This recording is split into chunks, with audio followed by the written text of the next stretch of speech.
Voilà. C'est pas celui-là. Ok, voilà, c'est en direct. Et je filme en même temps, en espérant que le son, ça sera bon pour là aussi. Voilà, on va faire sur texte dans le Tafresh Bet, un sujet qui se rapporte à la richesse. Donc ça intéresse tout le monde. On va lire, traduire. Donc dès que vous entendez l'hébreu, vous affolez pas, parce qu'après je traduis. Donc j'alterne hébreu, français, traduction, explication. Hébreu, français, explication.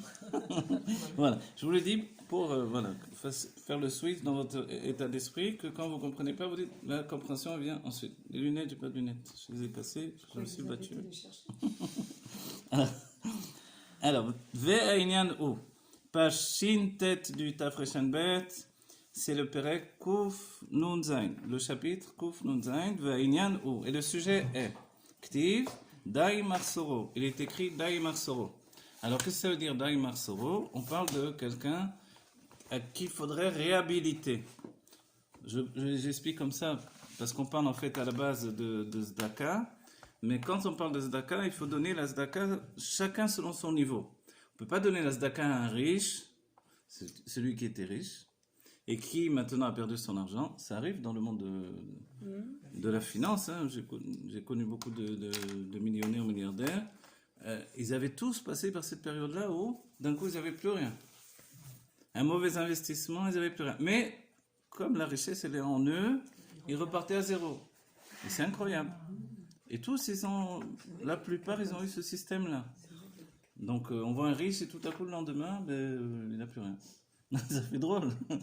Parce que le standing qu'il avait, voilà, de la musique c'est bien, le standing qu'il avait précédemment fait qu'il se retrouve tout à coup dans une situation qui pour un autre est difficile, mais bon, mais pour lui c'est la fin du monde parce que tout à coup il ne sait plus comment se débrouiller dans ce monde-là. Parce qu'il n'a pas les kelim, il n'a pas les ustensiles de communication avec un monde d'un niveau inférieur. Vous voyez? Donc la Torah prend en compte cette idée-là et nous dit qu'il faut donner à quelqu'un Dai Marsero, c'est-à-dire ce qui est son besoin. La philosos lichov, même un cheval. C'est-à-dire que lui, il est habitué à rouler en Rolls-Royce ou en Porsche ou en décapotable. Mais évidemment, il les a plus parce que il les a donnés pour éponger ses dettes, s'il arrive. Et maintenant, donc, il a déposé le bilan, faillite commerciale, etc., à des chiffres astronomiques. Et il n'a plus tout ça. Mais quand il vient me voir, est-ce que tu peux m'aider? J'ai une période difficile.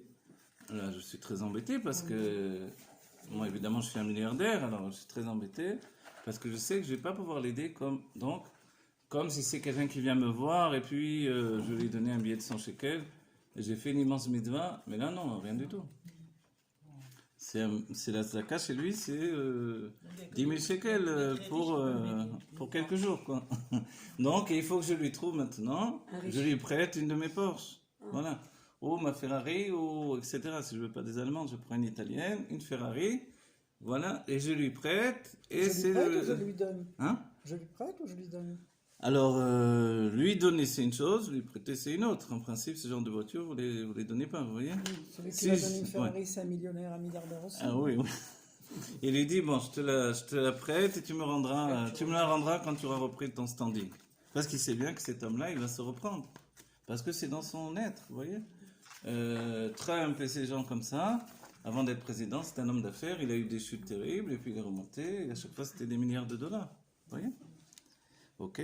Alors, c'est pour ça que les sages ont dit, donc, Dai Marsoro. Qu'est-ce que veut dire ce mot-là? Dai, ce qui suffit, Marsero, dans ce qui lui manque, en fait.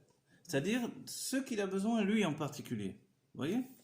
Selon son besoin, en termes, voilà, en bon français, selon son besoin, selon ses besoins.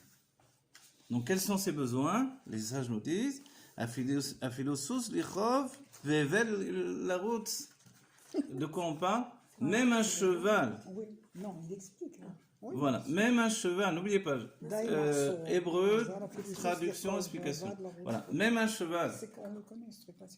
Un cheval et quelqu'un qui va courir devant lui. C'est-à-dire que même tenir les rênes, il ne fait pas tout seul. Il faut quelqu'un qui lui tienne les rênes du cheval devant.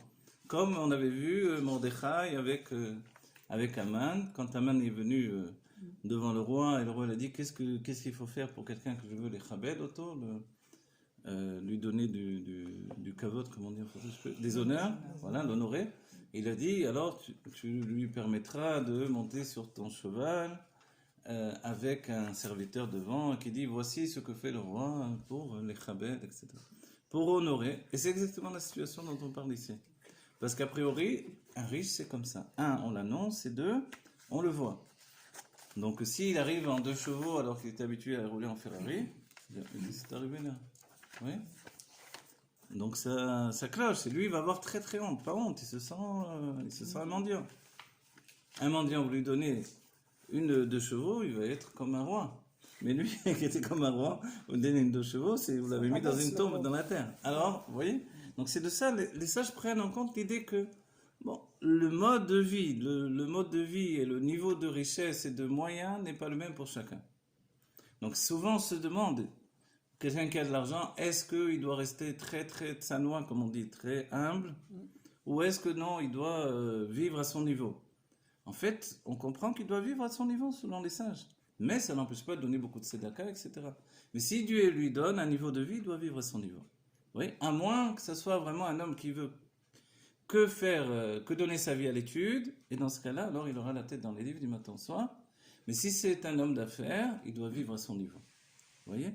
Et on dit même que ceux qui veulent monter de niveau doivent fréquenter des gens d'un niveau supérieur pour monter dans ce niveau supérieur. Vous voyez? Donc de quoi on parle dans tout ça? On parle d'un niveau en fait, d'un niveau d'élévation. Donc la personne a chuté de niveau. Est-ce qu'on doit le considérer comme quelqu'un, bon écoute, maintenant tu n'as rien à manger, je te donne 10 shekels, va t'acheter du pain. Je dis, mais moi tu me considères comme ça? Moi hier je pouvais entretenir toute la ville, aujourd'hui tu me fais ça? donc pour lui c'est une humiliation trop terrible qu'il ne peut pas supporter, qui est considérée comme une mort. C'est pour ça que les sages ont dit que quelqu'un qui est un riche, qui devient pauvre, il est considéré comme mort. Vous voyez? Spirituellement, la chute est trop terrible. Ok.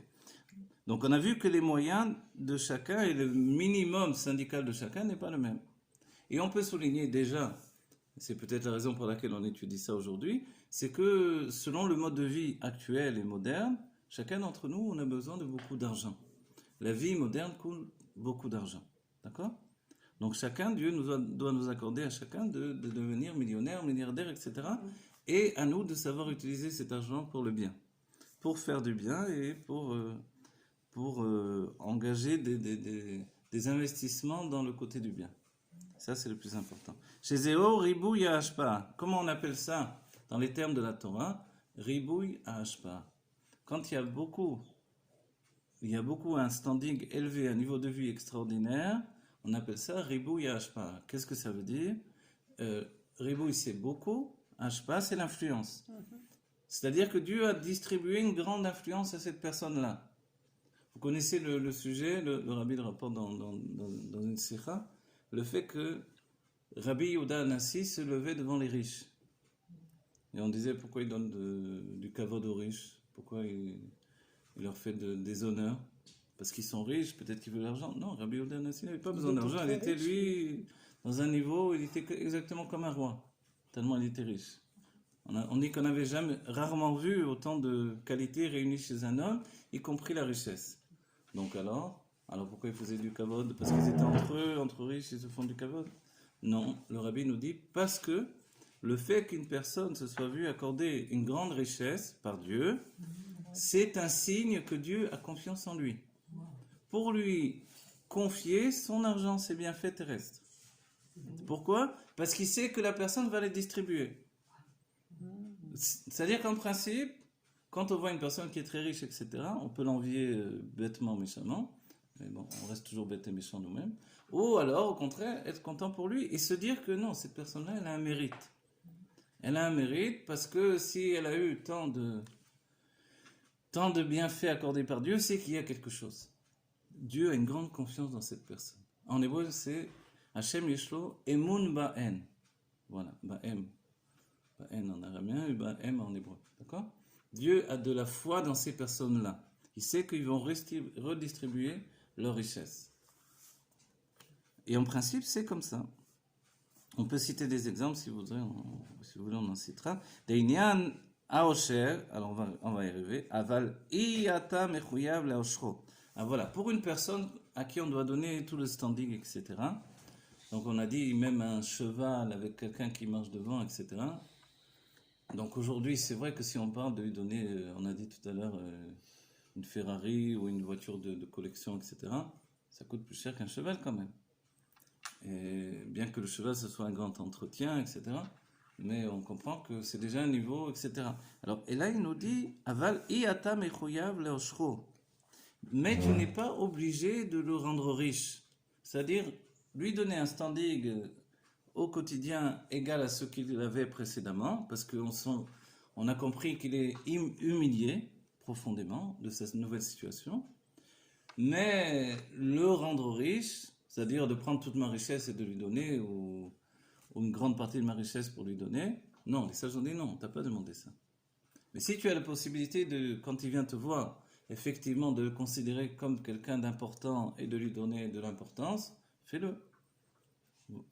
Parce qu'on pourrait s'en vouloir, se dire, mais en donnant beaucoup à cette personne-là, j'enlève à des personnes, à de nombreuses personnes à qui je pourrais donner des petites sommes. C'est vrai, c'est ça. Et lui, il vient me voir et me dit, j'ai besoin $1 million. Ah bon, pourquoi tu as besoin $1 million? Parce que, tu sais, l'entretien de ma maison, ici, il est là, et puis je veux me remonter, donc si tu me prêtes pas $1 million, je suis mort. Ah, ok. Ça va être comme ça, c'est ça les discussions, c'est ça la réalité. On réfléchit, on dit, bon, je te donne $1 million, mais il y a la yeshiva, elle attend que je lui donne de l'argent. Avec $1 million, je peux donner à la yeshiva. J'ai une centaine de pauvres, et voilà. Tu sais tout ce que je peux faire, et eux, ils en ont besoin pour manger, ils en ont besoin pour la subsistance. Qu'est-ce que dit la Torah? Je dois considérer quand même cet homme-là. Mais, je suis pas obligé de le rendre riche. Alors peut-être que je lui donne pas $1 million, je lui donne un peu moins. Oui. Voilà. Donc c'est ça, il faut, en tout cas, les sha'er, analyser la chose. Deinian aosher ou beprinat ribul hashpa, shelo badraga klal. Qu'est-ce que le sujet de la richesse? C'est qu'en fait, il y a une grande influence divine, de lumière divine qui s'est déversée sur une personne, sur une catégorie de personnes. Et il nous dit chez eux, ribouy hashpa, d'accord? Shelo bedraga klal. Et ça, cette notion-là, elle est importante. Ce n'est pas quelque chose qui est arrivé petit, voilà, progressivement. Merci beaucoup. C'est pas arrivé progressivement, pas du tout. Vous voyez? C'est pas arrivé progressivement, tout à coup. C'est-à-dire que même la personne, parce qu'on pourrait, mais on nous a dit, lui, il a commencé au bas de l'échelle dans l'usine. Il était avec les écrous, les boulons, les trucs. Et puis, après, on a vu qu'il avait des qualités, alors on lui a donné la comptabilité, après chef du personnel, après directeur d'entreprise, après directeur général, après, j'invente, je sais pas si c'est... Voilà. Et après, directeur vraiment de tout le truc. Donc, en attendant, les chiffres, ça a monté, forcément, il n'avait pas le même chèque à la fin du mois. Et finalement, lui-même, il a compris comment tout ça marchait, il a ouvert sa propre boîte. Il a gagné beaucoup plus que ça, et puis il en a ouvert encore une autre, etc. Donc on pourrait se dire, c'est arrivé progressivement tout ça. Et non. En vérité, la chéroute qui arrive, elle fond sur la personne, et tout lui réussit dans un niveau où c'est vraiment pas draga, c'est pas petit à petit, comme on peut penser. Parce que les shlavim sont passés extrêmement vite, en fait. Les étapes. Voilà, les étapes, bravo. Sont passées extrêmement vite, et en réalité, d'après ce qu'il a fait, il n'avait aucune raison logique d'arriver vraiment en haut de l'échelle comme il est arrivé. Si ce n'est, ce que les sages ont dit, Birkat Hashem ita Asher. Donc il va le rapporter par le Be'amsher. C'est-à-dire que la bénédiction de Dieu te rend riche. Et là, il nous dit que la bénédiction de Dieu, qu'est-ce que c'est? Ribouille Hashpa. C'est une influence qui se déverse sur la personne d'une manière extraordinaire. Au Makom Acher, Ot Ein, alors c'est pas Makom Acher, mais je ne sais pas. Il faut que je sais, ok. Katav Ashir Nikra Za. Voilà. Alors qu'est-ce que c'est ça? Je vais chercher, non, je ne trouve pas pour l'instant. Il nous cite un livre, et il nous dit que le Ashir, le riche, s'appelle Zeranpin. Alors on va dire, ok, c'est le moment du moment où, voilà, ça devient de la Kabbalah. En fait, qu'est-ce que ça veut dire Zeranpin? N'oubliez pas, ce sont les sentiments divins dans le monde de l'émanation. Qu'est-ce que ça veut dire? N'oublie pas que notre âme, elle vient de là-bas. Ce niveau de richesse, par exemple, Zeranpin, c'est ce que l'on a vu avec Yosef Hatzadik. Yosef Hatzadik, il porte en lui la richesse. Donc c'est pas étonnant qu'il devienne le vice-roi d'Égypte, parce qu'il a ça en lui.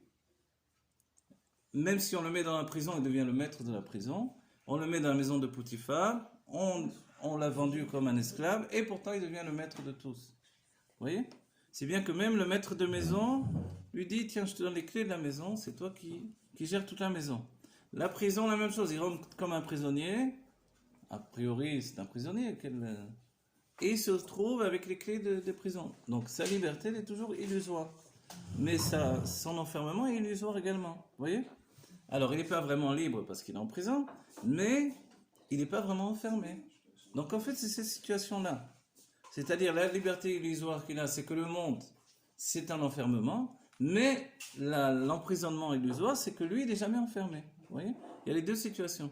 Et c'est pour ça que le rabbi nous a dit que pour l'Admorazaken, quand il était emprisonné dans les prisons de Russie, du tsar de Russie, c'était pas un emprisonnement pour lui. Il n'était pas libre, mais il n'était pas non plus enfermé. Parce que la liberté, c'est quelque chose qui est dans l'être. On la possède ou on la possède pas.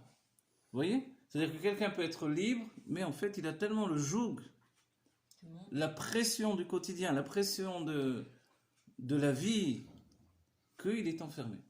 On en a bien conscience, hein. Dans nos vies, on est tous passés par ce cycle-là, au moins un moment dans notre vie, de sentir qu'on a tellement de responsabilités, tellement de choses à gérer, tellement d'argent à trouver, tellement de ci, de là, que ça pèse trop sur les épaules et on se sent comme ça, on se sent emprisonné. Emprisonné dans un monde qui m'empêche d'être libre. Vous voyez? Donc de là, on se rend compte qu'en vérité, tu peux être en prison et libre. Et je peux être libre, mais emprisonné. Vous voyez? Donc en fait, quand Dieu donne à une personne tout à coup un ribouille, une abondance de shefa, alors les échelons, on a dit, c'est pas Badraga, tout à coup il se retrouve au plus haut des échelons. Et qu'est-ce qui s'est passé chez lui? Alors en fait, il est en correspondance tout à coup avec ça. On va comprendre. Si le texte n'explique pas tout de suite, je vais vous rapporter un rajout d'explication. Qui est encore la personne elle-même? La personne, elle est passée au niveau de Zeranpin. Oui. Ouais, Mais dans Atzilut, il y a plusieurs niveaux.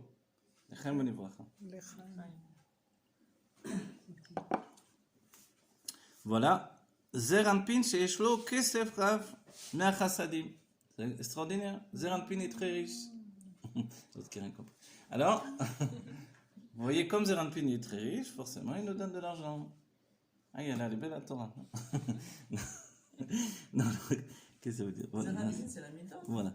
Zeranpin, ce sont les sentiments divins, les midot. Ok. C'est Chesed, Gvura, Tiferet, Netzar, Od, Yesod. Ça, c'est Zeranpin. Ok? Générosité, rigueur, harmonie. Netzar, c'est le bitachon, c'est d'accord? D'être sûr de soi. Le Od, c'est la tmimut, la candeur, l'innocence. Et le fait d'être Retsini, le Yesod, c'est la force d'influence. Tout ça réuni, c'est Zeranpin, qui est réuni dans le terme de Tiferet également. Et ça se trouve dans le monde de Hatzilut. Dans le monde de Hatzilut, voilà. C'est le Shem Havayé, quand on dit le Shem Havayé. Dans le monde de Hatzilut, c'est soit Chochma, la sagesse, soit Zeranpin, les sentiments. Et quand on dit le Shem Yichud Kudsha Berichu Ushchinte, d'accord? Qui c'est? Kudsha Berichu, ça veut dire le Saint béni soit-il, et la Shechina, et la présence divine. On parle de Kudsha Berichu ici, c'est Zeranpin. D'accord? Quand on dit Akadosh Baruch Hu, le Saint béni soit-il, là je vais dire en araméen, ça veut dire, traduction exacte, ça veut dire Zeranpin. D'accord? Zeranpin, traduction, petite figure. Figure, c'est pas visage, même si certains traduisent visage. Figure, c'est comme vous dites, une figure, l'avdil, une figure humaine, c'est de la tête aux pieds, ou une figure géométrique. Vous voyez? Une figure, c'est une structure. C'est une petite structure. Pourquoi? Parce qu'elle est dans le niveau des sentiments. C'est un adolescent encore. Et pourtant, il est riche. De quoi il est riche? De chassadim, de générosité. La générosité, n'oubliez pas, c'est pas juste il est gentil, c'est pas ça la générosité. La générosité, c'est se répandre, c'est s'exprimer, c'est donner, c'est, vous voyez, c'est agir, c'est tout ça, c'est la générosité. La rigueur, vous avez compris, c'est le contraire. C'est garder, c'est ne rien dire, ne rien provoquer, ne rien faire. Voilà, ça c'est la La rigueur. limite et tout ça. Voilà, tout est limite. Tout est attention ci, attention là, etc. Quand Dieu nous donne la Birkat Kohanim, par les Kohanim, Yevarecha Hashem veishmerecha. Dieu nous bénit et ensuite il nous protège. C'est-à-dire que les sages ont dit, Dieu nous donne tout, les brachot qui viennent de Zeranpin, la générosité, du côté du chesed, de sa générosité, de Zeranpin. Mais ensuite, veishmerecha, c'est la rigueur. La faculté de préserver ce que l'on a reçu. Vous vous rappelez que quel est le tipèche selon la Torah? Celui qui perd tout ce qu'on lui donne. Donc le sage, c'est le contraire, celui qui garde tout ce qu'on lui donne. C'est pour ça que le sage, il apprend de chaque Adam. Alomed mikol Adam. Il apprend de chaque homme, pardon. Tandis que le tipèche, il apprend de personne. Il apprend que des erreurs et encore, il n'apprend pas. Au niveau de l'enseignement. Au niveau d'enseignement, au niveau de la vie au quotidien. Voilà, le tipèche, il perd toute la sagesse qu'on peut lui transmettre. Oui, vous lui dites, attention là, il marche, n'oublie pas parce que sinon tu vas tomber. Pas de problème, pas futon. Vous voyez, comprenez? C'est un exemple pour dire dans la vie, il est comme ça, il oublie. Kolma, les sages disent, Kolma chez notre nimlo. Voilà. Tout ce qu'on lui donne. Et les sages ont expliqué, c'est quoi? Il y a un mamar du rabbi, un mamar des rabbis. Kolma, tout le ma qu'on lui donne. Le ma, c'est le bitoul. Le bitoul, c'est la soumission, mais pas la soumission bête et imbécile, la soumission à ce qui est plus élevé que moi. La grande qualité, la plus grande qualité humaine, c'est de se soumettre à celui qui est plus élevé que nous. La grande qualité des chassidim, c'est de se soumettre au rabbi. Le rabbi nous a demandé de faire des choses, on ne se dit pas, mais de quoi je me mets après toi? C'est vrai, on pourrait dire ça. De quoi je me mets, il me demande de faire chitat, rabba, je n'ai rien demandé, moi. C'est vrai. De quoi je me mets, je fais ce que je veux, j'étudie ce que je veux. Je pourrais dire ça. Pourquoi des milliards de personnes dans le monde ont reçu sur eux de faire, milliards j'exagère peut-être, mais de faire, d'étudier le Chumash avec le Rashi, les Teilim, le Tanya, on rajoute à Yom Yom évidemment, tant qu'à faire, et puis le Rambam. Pourquoi ils ont accepté? Parce qu'ils ont cette notion de main. Le main, c'est Gematria, c'est la valeur numérique de Adam. L'homme. Un homme, c'est quelqu'un qui sait se soumettre à celui qui lui est supérieur. C'est-à-dire qu'il y a une estimation forcément. Et l'une des qualités de l'intellect, c'est de savoir estimer. Quand j'estime que cet homme-là, il est hors norme, il n'est pas comme les autres, donc effectivement, je me soumets à lui. Vous voyez? Mais je ne me soumets pas imbécilement, je me soumets dans le sens où je vais prendre de lui tout ce qu'il peut m'apporter. Et je sais que grâce à lui, je vais pouvoir me rapprocher de Dieu qui est encore plus élevé, sans aucune considération. Et tout ça dans la compréhension que Enon Milvado.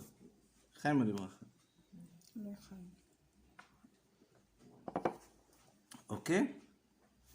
Donc qu'est-ce qu'on a dit? Pourquoi la richesse vient de Zeranpin? Parce que Zeranpin, chez Yeshlo, Kesef Rav. Kesef Rav, le mot Kesef. Qu'est-ce que veut dire le mot Kesef en hébreu? Voilà, Kisufin, c'est le désir. Nirsefa vegam kalta nafshi. Vous connaissez ce passouk-là? Est-ce que vous connaissez ce passouk-là?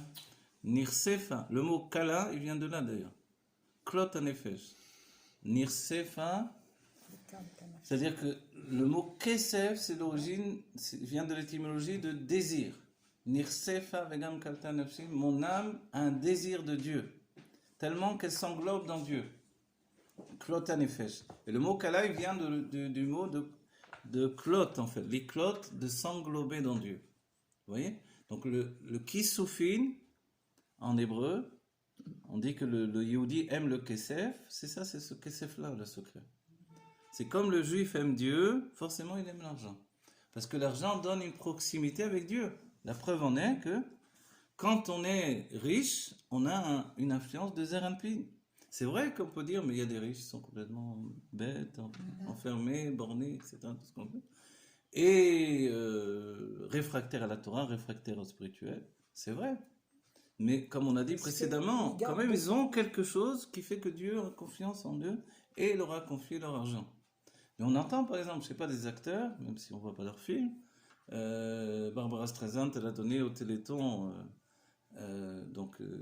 qui est organisé par Rav Koenig, elle a donné des millions de dollars. Steven Spielberg, la même chose, etc. C'est des gens qui donnent. Ils reçoivent, ils donnent.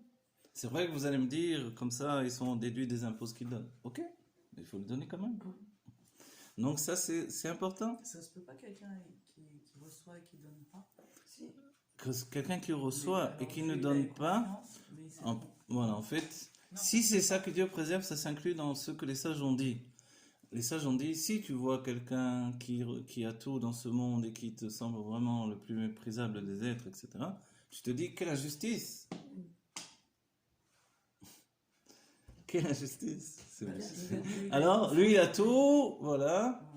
Regarde ça, pas religieux pour un sou, il a tout ce qu'il faut, il manque de rien, il a que du bien, en plus il est en bonne santé.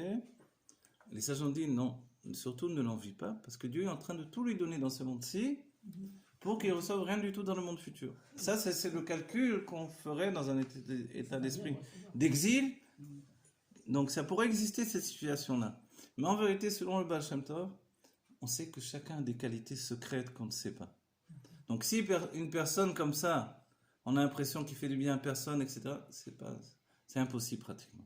Vous voyez, il y a toujours quelqu'un avec qui va faire du bien. Il y a toujours, même un bandit en prison, il va aider une autre personne. Vous voyez, même c'est pour ça nous on doit jamais ni envier les autres, parce qu'on voudrait pas être à sa place dans le sens où que Dieu nous donne ici. Allez, vas-y, je vais me débarrasser de toi. Je te donne, dégage. Non, pas comme ça évidemment. Donc en fait, on doit penser différemment nous-mêmes. On est dans un stade de l'humanité et du judaïsme plus adulte. On n'a plus besoin de voir le mal dans l'autre, etc. C'est-à-dire, par exemple, quand les sages nous disent si tu vois une femme devant toi et qu'elle est belle, alors au lieu de la regarder, tu dois penser que finalement, elle est pleine que Dieu préserve d'excréments, de verre et de ci à l'intérieur. Donc voilà ce qu'il y a là-dedans dans cette femme-là. Bon. Alors forcément, ça fait pas envie. Alors, mais franchement, je vais penser ça. C'est ça que je vais voir. Chaque fois que je marche dans la rue, je vais penser à ça. Va, reste dans les toilettes, c'est mieux. Alors, ok. Alors, tout simplement, je dis, qu'est-ce que j'ai regardé? Regarde ta femme tant que tu veux, regarde pas les autres femmes. C'est tout. Oui. Et c'est-à-dire, on doit trouver une manière plus positive de voir les choses. Même si les sages l'ont dit et même s'ils ont raison. Même si c'est écrit dans le Tania, ce que j'ai dit là. C'est-à-dire que, ok, la personne qui est vraiment comme un fou, alors ok, tu as un dernier joker, c'est celui-là. Sors-le. Ok, tu vois que tu peux pas, sors ce joker-là. Mais avant de ça, toi, tu vas pas toujours penser à ça, parce que elle est quoi ta tête après? Donc alors, trouve des choses plus spirituelles, plus élevées pour t'en sortir dans la vie. Ok. Ne serait-ce que, voilà, on n'a pas besoin de regarder les autres femmes. Ah voilà, moi j'ai cassé mes lunettes. Monsieur le rabbin, ça fait une heure, vous êtes là à regarder cette femme. Quelle femme? Ok. Au pirouche, ok. Donc on a dit que c'est la source même du chesed, c'est quelque chose d'extrêmement spirituel. Et c'est pour ça qu'il faut changer notre état d'esprit. Qu'est-ce que fait le Rabbi Rachab dans ce moment-là, quand il nous dit tout ça? Il nous dit, écoute, change ton état d'esprit. Peut-être que pour toi, la richesse, c'est quelque chose de méprisable.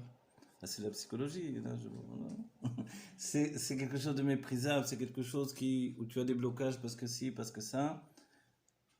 Parce que tu vois la chose comme les riches, tu as vu, c'est tous des orgueilleux, ils sont pas sympathiques. Et c'est vrai qu'on a l'impression. Mais c'est faux, c'est pas vrai. C'est pas obligé d'être comme ça. Mais forcément, ça donne une certaine géout, une certaine fierté. Et ils sont un peu plus le nez en l'air que les autres peut-être, etc. Parce qu'ils sont riches. Mais c'est un niveau de vie. Ils se trouvent dans ce niveau de vie. Et puis, ils ont aussi une certaine crainte finalement des autres qui vont les aborder uniquement pour leur argent. Donc, ils sont devenus suspicieux. Quelqu'un vient dire bonjour, comment ça va, qu'est-ce que tu fais? Hop, Ils vivent mal. qu'est-ce qu'il pense? Allez, lui se rapproche de moi pour mon argent. Qu'est-ce que tu veux? Combien tu veux? Ils vivent pas bien, en Je me fait. suis sentie Hein? seule, ouais. Combien tu veux? Je t'ai pas. Ouais. Bon, mais si tu... Voilà, c'est ça, tout de suite, sa tête te dit combien d'argent il veut celui-là, qu'est-ce qu'il veut. Voilà. Donc Ouais. forcément, Ouais. il est méfiant par rapport aux autres. Et du coup, peut-être qu'il a beaucoup moins d'amis. Et s'il a des amis, c'est dans son milieu de vie parce qu'il sait qu'ils ne vont pas lui demander. Vous voyez? Donc, dans cette optique-là, pour moi, peut-être je me dis, bon, les riches ne sont pas sympathiques, ils sont ci, ils sont ça, c'est ça. Et puis, moi-même, j'ai du mal à me rapprocher d'eux parce que j'ai peur qu'ils pensent que je me rapproche d'eux parce que je veux de l'argent. Vous voyez, c'est compliqué. Alors que moi, finalement, je veux pas l'argent. Bon, s'il m'en donne un peu, c'est pas... Oui, ça je vous l'ai dit. Bon, s'ils m'en donnent un peu, si ça tombe de leur poche, je vais pas dire... Donc ils ont raison. Donc, alors, voilà, du coup, je me dis, mince, alors, moi aussi, je suis comme les autres. Oui, c'est compliqué. C'est compliqué. Bah, c'est la nature humaine en même Voilà. temps. Hein, C'est compliqué, cette histoire-là. parce qu'il va vachement se travailler pour ça. Voilà. Alors, mais on souligne que ce qui doit être établi dans notre esprit, ils ont un mérite particulier devant Dieu. D'accord? Et moi, souvent, j'ai cité le Rav Riskin de New York, celui qui fait Nasatorim, et chez à New York, chez le Rabbi, où il reçoit pendant toutes les fêtes de Tishri. C'est lui qui finance une grande partie de tout. Les gens qui viennent, qui peuvent manger du matin au soir dans la souka sans avoir à sortir un sou, etc. Et lui, c'est vrai qu'il a des centaines d'appartements à Manhattan. C'est pas mal. Aussi Roubache, Voilà. Bashkin. Bashkin aussi. Voilà. le frère. Mais moi, je cite Riskin parce que je le connais, parce que quand j'étais à Sharer Chassel, là-bas, j'étais Shamash, donc je le connais de là-bas. Et c'est un vieux monsieur très gentil. Et c'est le fils d'un grand Mashpia Chabad. Voilà. Et c'est vrai qu'un jour, je me suis dit, mais c'est quoi son srout qu'il a eu autant de richesse, cet homme-là? Et je l'ai cité plusieurs fois dans les shurim, c'est que quand il était en Russie, enfant, adolescent, il avait juste, je crois, 13 ans, son père l'envoyait pour ramasser les juifs qui étaient tombés dans les pogroms et qu'on n'avait pas pu enterrer parce que le sol était gelé. Il les ramassait avec une charrette 13 ans. et il creusait la terre avec une pioche, il se mettait les mains en sang pour les enterrer. Et vous imaginez ça, ce que ça veut dire? Les porter sur son dos, les enterrer dans la terre glacée, etc. Lui-même, il a fait ça. 13 ans. Alors, je me suis dit, rien que les brachot, les bénédictions qu'il a reçues de ceux qui l'ont enterré, il y a de quoi devenir multimilliardaire en vérité. Et c'est ce qui s'est passé, vous voyez. Donc en fait, ça je vous l'ai dit pour se dire, qu'est-ce qu'il y a derrière ce riche que je vois, qui m'a l'air antipathique, et tête à claque et tout ce que je veux? On sait pas ce qu'ils ont. Qu'est-ce qu'il y a derrière? On Vous sait voyez? pas ce qu'ils ont. Donc on ne sait pas. Il y a quelque chose qui fait que, si c'est pas dans cette vie, c'est la vie précédente. Parce que je fais une enquête, je trouve, il n'a rien. Qu'est-ce qu'il sait? Son père était riche, alors voilà pourquoi il est riche. Ok. Mais même un fils de riche, il peut perdre la richesse comme ça aussi. Donc en fait, il y a quelque chose derrière. Et ce quelque chose, c'est peut-être dans une vie précédente, où toute sa vie il était pauvre, il a servi Dieu en étant pauvre toute sa vie, et quand il revient pour s'améliorer encore, Dieu lui dit maintenant change les cartes, toute ta vie tu vas être riche. Tu as eu le Nisayon, l'épreuve de la pauvreté, maintenant je te donne l'épreuve de la richesse. À toi de réussir. Allez, d'accord, tu vas. Voilà, et il revient, il a toute sa vie de la richesse, sans qu'il ait en fait à se tuer au travail. Les vrais riches, c'est pas des gens qui sont à l'usine du matin au soir, évidemment. C'est pas comme ça qu'on devient riche, surtout dans notre époque. Donc en fait, il a les idées qu'il faut au moment qu'il faut, il a le toupet qu'il faut, il sait à quelle porte frapper pour avoir l'argent qu'il lui faut pour investir, et puis il obtient. Il obtient ce qu'il veut, et même si on ne lui trouve pas des qualités extraordinaires dans cette vie-là, c'est parce que dans la vie précédente, il avait passé une vie entière comme un pauvre, et que quand même il a servi Dieu. Aujourd'hui, il fait la même chose dans la richesse. Et voilà, vous voyez? Donc nous, ça veut dire que si aujourd'hui je ne suis pas tellement riche, peut-être que dans la vie précédente, j'étais extrêmement riche aussi. Et que je suis dans une nouvelle facette, on me dit, bon, on va voir comment tu t'en sors dans cette nouvelle situation. Et comme le Rabbi aujourd'hui a dit que chacun d'entre nous, nous devons être riches, donc on peut tous accéder à la richesse, et ça c'est quelque chose de nouveau pour chacun d'entre nous. Et quand on doit accepter la richesse en sachant, nous dit le Rabbi, que la richesse spirituelle déboutit, c'est pas possible. Aboutit. Bounty, je sais pas quoi, les révoltés du Bounty. Alors, la richesse spirituelle aboutit à la richesse matérielle, donc c'est pour chacun d'entre nous. Il est certain qu'on ne peut pas dire, bon, ben, la richesse spirituelle, je ne veux pas être le grand rabbin de France non plus. Ok. Mais en fait, non, on te demande d'être plus riche spirituellement que le grand rabbin de France. Hein? Parce que lui, il a des obligations politiques, etc. Non, toi, on te demande de savoir tout ce que le rabbi sait. Si tu peux le savoir, vas-y. Mais moi, je peux savoir ce que le rabbi sait. Mais on est la Chassidut Chabad, là. C'est-à-dire basé sur l'intelligence, sur le fonctionnement d'un système de compréhension où on te demande, d'abord tu inscris dans ta compréhension un langage de Kabbalah. Une fois que tu as le lexique kabbalistique, vas-y, étudie. Fais fonctionner ton intellect. Vous voyez ? C'est vrai qu'il faut faire un effort. S'il n'y a pas d'effort, il n'y aura pas non plus de réconfort. Il n'y aura pas non plus, vous voyez. Mais pour obtenir, en fait, pour obtenir ce qu'on a besoin, alors il y a des shlavim, il y a des... Vous vous rappelez que j'ai fait un séminaire qui s'appelle le séminaire Mashpia. L'idée de ce séminaire Mashpia, donc ceux qui sont venus, ceux qui l'ont fait, il est toujours en ligne d'ailleurs, c'est l'idée de donner les kelim aux chassidim, c'est-à-dire les études pour que les chassidim puissent accéder ensuite à la liberté d'étude et de connaissance pour accéder à tous les textes ensuite. Vous voyez, et comprendre également quelque chose dans le système de la Géoula, d'après les textes de la Chassidut Chabad. Donc une fois qu'on sait quoi étudier, on a pris les clés nécessaires à la compréhension, ensuite on y va.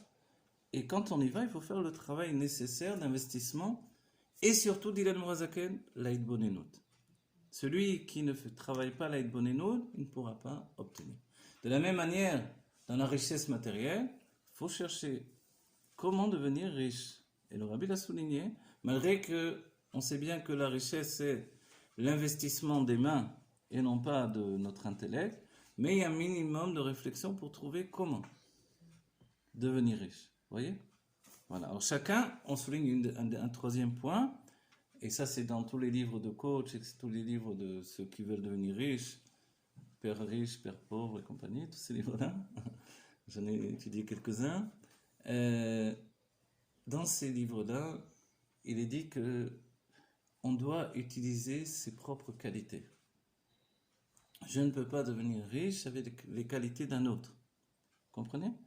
Si vous êtes peintre, vous devenez riche avec votre peinture. Si vous êtes écrivain, avec vos livres. Si vous êtes conférencier, avec vos conférences. Si vous êtes chanteur, avec vos chansons. Si vous êtes photographe, avec vos photos. Si vous êtes couturier, avec votre couture. Votre dé à coudre. Si vous... etc., etc. Chacun avec ses qualités. Moi, je n'ai que de qualités humaines, avec tes qualités humaines. Ah bon ? Vous voyez, les qualités, c'est pas forcément un métier, c'est pas forcément un hobby, c'est quelque chose des fois de très nuancé en fait. Vous voyez ? Aujourd'hui, on voit que ce qui marche très bien, c'est aussi la psychologie. La psychologie qui a explosé dans le monde à partir de Freud et de ce qui a suivi, Jung, etc., etc. Et puis toute la psychologie analytique, etc. On est arrivé à une époque où les gens en ont besoin de réconfort psychologique. Donc tous ces métiers-là qui sont proches de assistante sociale et psychologue, tout ça, évidemment, c'est aussi des facultés humaines qui ne sont pas spécialement un métier ou une qualité propre. Ok. Au pirouge Kesef Rav. Alors qu'est-ce que maintenant le pirouge, l'explication de Kesef Rav, le fait que il y ait beaucoup d'argent. Ayenu, c'est-à-dire Shenimshar Miprinat Tav Almin de Kisufin. Ça se répand depuis les Tav Almin de Kisufin. Alors, qu'est-ce que c'est Tav? Quelqu'un sait qu'est-ce que c'est Tav? Tav, c'est une valeur numérique. 400, c'est ça? 400.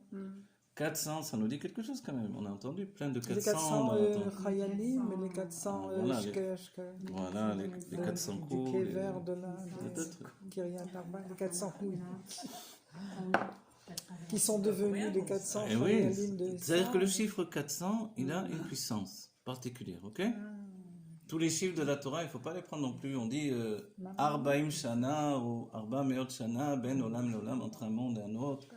Est-ce que vraiment je dois mesurer cette idée-là? Mais non, puisque c'est passé d'une dimension à une autre dimension. Alors, donc le chiffre, il a une portée en fait d'une sorte de multiplication des sphérotes. Vous voyez? Il y a les unités, il y a les centaines, il y a les dizaines, les centaines, et alafim. Alafim bas keter, les milliers c'est dans le keter, les centaines c'est dans Chorma, Bina et Da'at, les dizaines c'est Zeranpin et la Malchut, et les unités on passe du niveau inférieur à la Malchut, etc. Vous voyez? Donc en fait on peut dire que quand la Torah dit des chiffres, c'est qu'il y a derrière le chiffre une identité spirituelle profonde. Ok? Vous comprenez cette idée-là? Voilà. Alors, ici, quand on dit 400 Almin de Kisufin, ça nous dit quelque chose. Dans la Géoula, chacun d'entre nous, on accède à ces 400 mondes de Kisufin, de désir. C'est-à-dire que quand on nous dit que Dieu a créé le monde parce qu'il avait eu un désir d'avoir une maison ici-bas, sous-entendu que la base même et l'identité profonde du monde de la matière, c'est le désir de Dieu. Si Dieu a eu un désir et qu'il est la base même de l'existence, alors forcément c'est seulement en ayant un désir, moi aussi profond, entier, intense, que je peux m'inscrire dans l'existence du monde de Dieu. Vous voyez? Et si je reprends tout ce que j'ai dit auparavant, je veux réussir en tant que grand couturier, tu n'as pas de désir, tu n'y arriveras pas. Ah bon? Le désir, en fait, c'est une association avec Dieu. Quelqu'un qui n'a pas de désir, il ne peut rien réussir. Le désir de tout. Le désir, même quand on dit le désir d'avoir de l'argent, tu veux être riche, si tu n'as pas de désir d'avoir de l'argent, tu n'auras pas de richesse. Tu veux une femme, si tu n'as pas de désir d'avoir une femme, tu n'auras pas de femme. Vous comprenez? Je ne sais pas comment vous dire. Comment on éveille ce désir? Tu veux un enfant, tu n'as pas de désir d'avoir un enfant, tu n'auras pas d'enfant. Oui? Voilà, c'est un kisufin, c'est proche de gargouim en fait. Vous connaissez le terme gargouim en français, je ne sais plus comment on dit, se languir, voilà. La délectation. Mais la différence entre se languir et les kisufin, donc gargouim et kisufin, le kesef c'est quelque chose d'actif. Les gargouim par contre c'est... Il y a beaucoup de tristesse. Voilà, le gargouim c'est plus passif. C'est presque chesed et gvura dans ce côté-là. Quand quelqu'un désire, c'est actif, il est masculin. Il est dans un état de séduction en fait. Séducteur, il est en train d'agir en fait. En lui-même, il y a une action, quelque chose qui lui donne la vitalité. Donc c'est important le désir. Voilà, le désir c'est extrêmement Ça veut important. dire motivation, c'est une motivation. C'est plus que la motivation, mais c'est la base de la motivation. La motivation va découler de ce désir. Maintenant, il y a un autre endroit de l'Ainbet où on nous dit qu'il y a ce qui a précédé même le désir. Le désir, c'est le keter, n'oubliez pas. Ça se reflète dans Zeranpin, dans les sentiments, mais c'est du keter. Et le keter, c'est au-delà de tout. Vous voyez? C'est l'inconscient dans notre âme. Donc si quelqu'un a du désir puissant en lui, forcément, il va faire quelque chose. Il va agir. Voilà, il va agir en fait. Même s'il va devenir violoniste, il va devenir, je sais pas. Il ne va pas rester assis. Pensez bien, si une personne va se donner du matin au soir, il va réussir, il va chercher. Il y a quelque chose en lui de démesuré. Dans l'éducation des enfants, si on a confiance en l'enfant, on lui dit tu vas réussir, et très bien, tu es formidable, l'enfant il réussit. Si on lui met la tête que c'est un nul, un peu de travers, des choses comme ça, Voilà, c'est vrai. j'ai Et en entendu plus, un cours exactement comme ça. oui, vous avez raison, c'est très bien. Et en plus, vous devez donner à l'enfant le désir aussi. Le désir d'étudier, le désir de prier, le désir de lire. Il a l'admiration des parents. Si on ne lui transmet pas ce désir-là, bon, il va apprendre à l'école, mais... Et après? Ouais. Il ne voit pas la finalité. On peut dire, bon, il va apprendre ci, il va apprendre ça. Moi, ce qui m'intéresse, c'est qu'il a en lui le désir de lire, le désir... Alors après, ça fait rien, il va avancer tout seul, n'en s'inquiète pas. Mais s'il n'a pas ça, s'il n'y a pas en lui ce désir-là... S'il n'a pas ça. S'il n'a pas ça, il faut trouver le moyen de lui transmettre. Et on va donner un... Vous savez ce qui est extraordinaire dans notre époque? Habituellement, normalement, avant notre époque, il y avait une éducation de l'enfance, l'éducation de l'adolescence et l'adulte. C'est pas la même. L'enfant, on l'éduque de manière générale dans des notions générales, et on ne peut pas faire de différence avec un enfant et un autre. L'adolescent, par contre, c'est l'âge de la différence. Si je fais tout le monde pareil avec l'adolescent, j'ai tout manqué. L'adolescent, je dois maintenant faire un focus sur l'individu et trouver ce qui en lui a besoin d'être mis en désir, entre guillemets, c'est-à-dire activer le désir d'une chose en particulier, peut-être plus qu'une autre. On voit qu'il a des qualités dans l'écriture, dans la prière, dans la parole. Il faut activer tout ça. Mais Oui. disons qu'on n'a pas reçu et qu'on a... On n'a pas nous-mêmes reçu. alors on doit Comment aimer. soi-même, on fait- Alors je vais vous dire, le secret qui fait actionner la chose, et c'est pour ça que c'est lié à Zeranpin. Quand on revient à Zeranpin, on va dire, qu'est-ce que ça veut dire chesed, traduction, amour. Oui. Moi-même, je n'ai pas reçu, comment je vais pouvoir lui donner? Non, non, mais je parle pas de donner. Je parle comment recevoir du désir quand on n'a pas reçu. Petit. C'est-à-dire quand dans mon Comment enfance, par dévoiler exemple, comment dévoiler moi-même, j'ai pas reçu, comment aujourd'hui je peux le recevoir? Alors les sages ont dit, regardez ce que je fais là, je vous donne du